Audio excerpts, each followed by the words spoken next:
Perkenalkan, saya Rotul Uyun dari Universitas Negeri Surabaya, IDALA MES 243005 dari Sekolah Ekspor Lakori. Pandangan saya tentang solusi untuk meningkatkan daya saing ekspor. Peran logistik dalam meningkatkan daya saing ekspor itu ada beberapa. Yang pertama yaitu mengoptimalisasi proses logistik, seperti pengurangan waktu tunggu di pelabuhan dan meningkatkan efisiensi transportasi. Itu dapat menyerahkan biaya dan meningkatkan margin keuntungan. Yang kedua yaitu menggunakan atau menciptakan sistem logistik yang terintegrasi dan teknologi pelacakan yang real time. Itu bisa mempercepat proses pengiriman dan akan meningkatkan kepuasan pelanggan. Nah, yang ketiga yaitu menerapkan teknologi seperti sensor canggih untuk memantau suhu dan kelembapan. Itu akan bisa menjaga kualitas produk dan bisa juga meminimalkan risiko kerusakan. Nah, tantangan utama logistik ekspor di Indonesia yaitu yang pertama, biaya logistik di Indonesia itu masih tinggi dibandingkan dengan negara lain di kawasan ASEAN.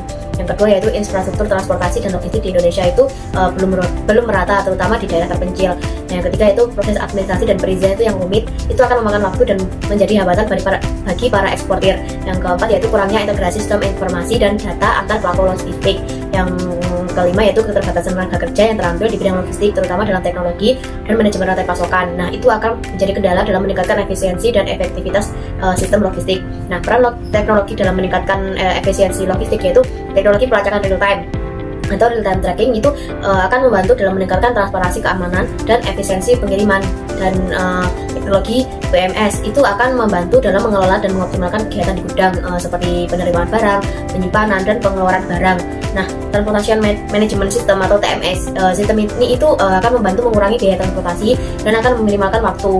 Nah, yang terakhir itu blockchain itu akan mampu meningkatkan transparansi dan keamanan dalam rantai pasokan yang menunjukkan pelacakan asal produk, verifikasi keaslian, dan pemantauan pembayaran secara real time.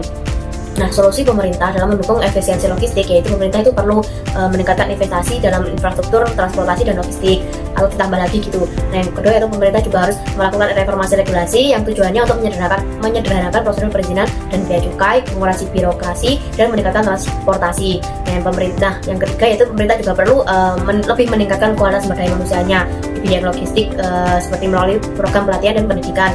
Nah, yang selanjutnya yaitu pemerintah juga perlu mendorong adopsi teknologi dalam sektor logistik melalui program insentif, subsidi, dan kemudahan akses pembiayaan. Pemerintah juga perlu lebih meningkatkan kolaborasi dan koordinasi antar instansi terkait, seperti itu.